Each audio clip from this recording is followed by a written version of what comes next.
Sidang cerai pasangan Virgon dan Inara Rusli masih berlangsung alot sebab keduanya kini tengah memperebutkan soal hak asuh anak mereka. Ibunda Eva Manurung dan Feby Carol kakak Virgon merasa lebih layak mengasuh Starla dan dua adiknya. Keyakinan keduanya merasa jika ketiga anak itu akan lebih baik bersama ayahnya.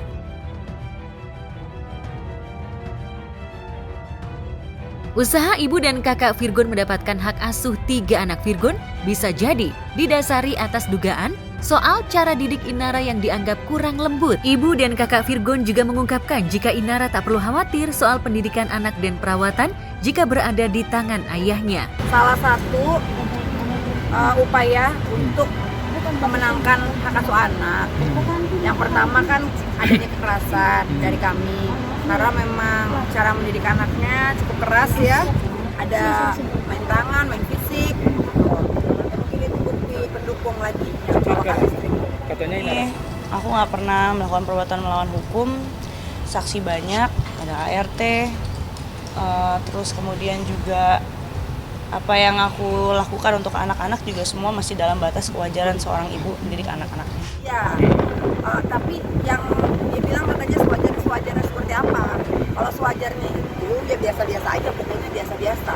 Kalau pukulnya sekuat naga itu namanya bukan normal-normal aja, itu udah di luar batas normal. Karena satu saat yang pengasuh itu nggak jadi masalah. Konsekuensi dari perbuatan kalian berdua, ya, kalian mau bercerai, kalian tahu nggak buntut kalian tidak? Kan gitu. Nah, kalau kalian sudah menyadari apa yang harus kalian lakukan, ya, anak itu bukan hanya dikasih makan, dikasih uang, dikasih sekolah, bukan. Butuh sentuhan ibu, butuh didikan moral, kan begitu. Nggak penting pukul-pukul, pengertian yang perlu ditanamkan sama orang, biar dia memahami, mengerti. Jangan ya anak ini setrum. Kalau kamu ini coba, ayo kita contohin nih, jagain. Dia akan merasakan dan tahu. Karena kan anak-anak sekarang udah gak bisa dibilangin dengan seperti orang dulu, jangan suka makan timun, jangan suka begitu. Mana bisa lagi. Jendela YouTube udah berkoar-koar di sana, nggak mungkin lagi bisa ditahan itu. Jadi tanamkan pengertian apa yang kita ketahui, kasih tahu biar dia juga nggak bodoh. Kan gitu. Tentunya dengan bahasa ibu. Sistemnya kayak ya bicara ke anak-anak bagaimana sih? Kan gitu ininya. Jadi ke psikolog di saya.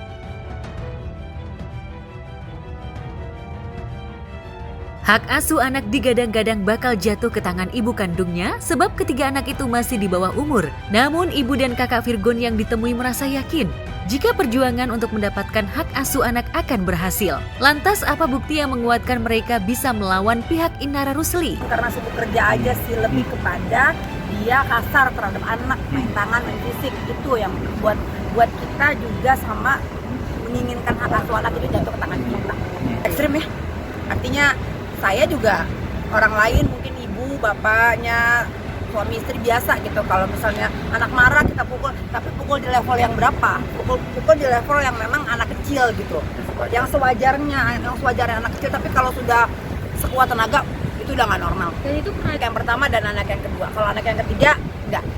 Saya nggak pernah lihat, kita bicara yang kita pernah lihat, kita pernah dengar, yang kita tahu. Untuk itu aku nggak bisa bahas di sini karena itu kan kebutuhan untuk pembuktian di pengadilan.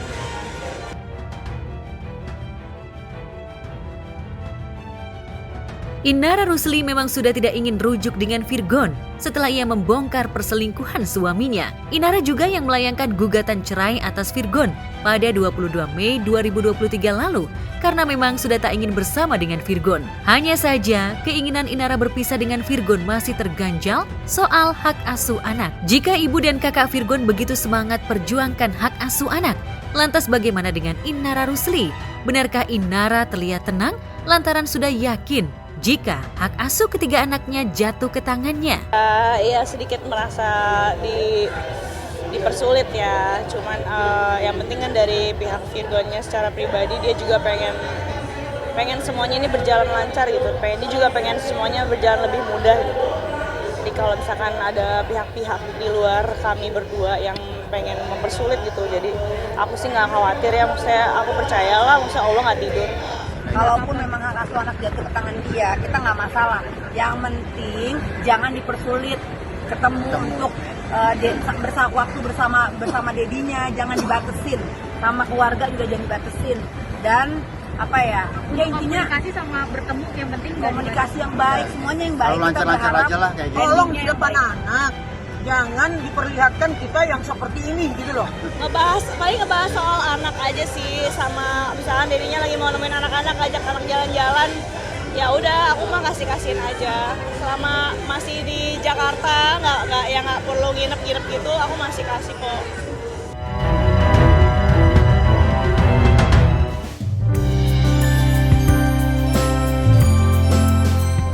Perjodohan yang didengungkan Aurel di media sosial antara Thorik Halilintar dan Aliyah Mas Said seolah mendapat respon positif dari sejumlah pihak. Belum lama ini, keluarga Gen Halilintar terutama Lenggo Geni Faruk memberikan respon non positif pada saat pertemuan pertama di acara 7 bulanan anak kedua Aurel Atta Halilintar. Kini giliran Angelina Sondakh disebut-sebut memberikan sinyal restu pada hubungan Thorik Aliyah.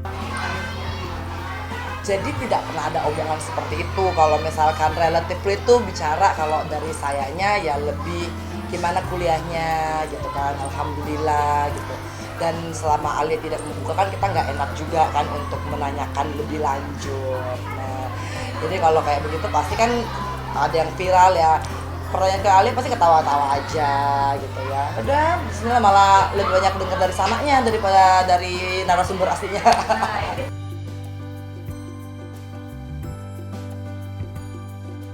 Ya, pertemuan pertama Lenggo Geni Faruk dan Aliyah yang ditemani Reza Artamevia terlihat penuh kehangatan. Walau semula Aliyah dikenalkan sebagai sahabat Aurel, namun ketika disinggung soal perjodohan Aliyah dan Thorik terdengar respon positif dari keluarga besar Gen Halilintar. Untuk semua anak-anak setiap hari 5 kali, baik dari mulai dia dalam kandungan, melahirkan sampai besar sampai dia ada jodohnya. Jadi kita doakan dapat jodoh yang terbaik. Amin.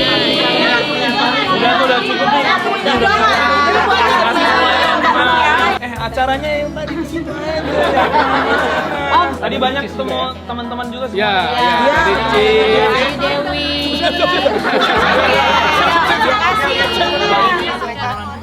Enggak ada. Makasih ya. Karena kita di satu, ya pasti kan kita saling bersapa dong semuanya yang ada. Misalnya alhamdulillah semuanya juga baik. Ya semua ada dalam tadi supaya berjalan dengan lancar, acaranya bagus. Bang Atta, Aurel, Aminanya keren, ada Mimi, Pipi, semuanya pokoknya lengkap. Ada dipertemukan dimanapun karena Allah pasti sudah merancang semua pertemuan, jadi ya kita lihat aja ya jodohnya siapa ya. Kalau itu saya belum tahu kejelasannya karena memang saya belum tahu dari anak-anak sendiri apakah mereka memiliki hubungan khusus gitu antara Thorik atau Aliyah, saya belum tahu. Ya namanya juga sama-sama single ya, sama-sama cari jodoh ya, why not gitu ya, kita doain. Melihatnya itu kalau misalkan tidak ada gosip yang menyertai tidak akan seviral ini kali ya, gitu. Artinya itu adalah human interest dan silaturahmi yang biasa dilakukan. Nah, kesananya akhirnya banyak sekali cerita yang menumpanginya kan, itu adalah resiko dari artis karena Alia mungkin sebagai artis ya gitu kan, terus juga ya begitulah, dan orang tuanya baik dari kedua belah pihak lah begitu. Nah, itu manusiawi aja sih, dan Alia sih pasti udah terbiasa lah dengan itu. Kenal sama mereka semua dari dulu, mungkin dari sebelum kamu lahir ya, karena umur saya. Jadi makasih banyak. Ibu ketemu sama semuanya yang ada di dalam tadi. Aku tuh kalau hubungan orang nggak pernah mau ikutan gitu, jadi kalau aku selalu bilang doain selalu, yang penting doain aja. Alia tuh SMP. sahabatan sama aku, jadi kayak waktu itu kan setiap aku acara pasti aku ngundang. Dari nikahan, lamaran dia juga ada, nikahan ada gitu, jadi memang. Cuma waktu itu kenapa nggak heboh gitu ya, pas kali ini sekarang baru heboh.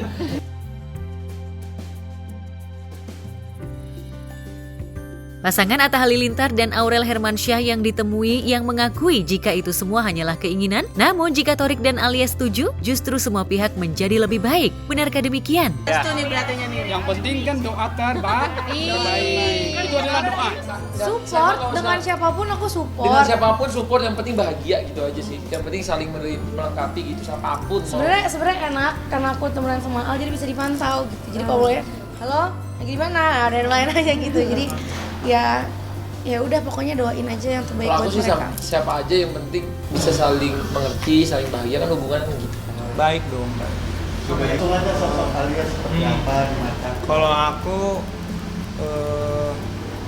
pengennya cewek yang nggak pengen gimana sih, kayak pengen yang bisa ngobrol, pengen ngabisin, karena lagi padat banget kan jadwal, jadi pengennya yang bisa ngobrol, pengen bisa dengerin itu sama lain, atau ya gitulah. Gimana nih? Kalau misalkan memang perubahannya baik kan kenapa enggak gitu loh. Kita juga sebagai orang tua, mungkin juga Teresa juga pasti bahagia gitu kan, karena Alia tuh jadi lebih soleha ya. Artinya dalam ibadahnya juga Alia tekun, rajin. Kadang-kadang aku surprise juga gitu kan. Alia pasti ngapor, iya mami habis sholat maghrib, iya mami habis ngaji gitu kan, alhamdulillah lah. Thorik Halilintar dan Alia semakin ramai menjadi sorotan sejak keduanya kedapatan satu mobil bersama. Walau banyak yang menduga jika kebersamaan itu hanya kebetulan, bahkan ketika Alia buka suara soal masalah satu mobil itu, namun publik menduga jika keduanya memiliki hubungan spesial. Lantas bagaimana tanggapan Thorik soal doa baik dari publik soal perjodohan ini? Kayak mending ada banyak isu yang lebih menarik lah daripada ini terus kayak banyak yang lebih penting gitu ya. Aku yakin bahwa Alia tuh udah sangat pintar untuk menanggapinya, dan gak cuma itu, pasti Indra kan juga dulu adalah seorang diva ya, dan pasti udah tahu lah untuk biasa menghandle isu-isu yang seperti ini. Kalau saya bagian yang mendoakan saja, Bismillahirrahmanirrahim. Yang penting selalu doanya Robbana hablana min azwajina wa dzurriyyatina qurrata a'yun waj'alna lil muttaqina imama. Amin amin ya rabbal alamin. Assalamualaikum warahmatullahi wabarakatuh.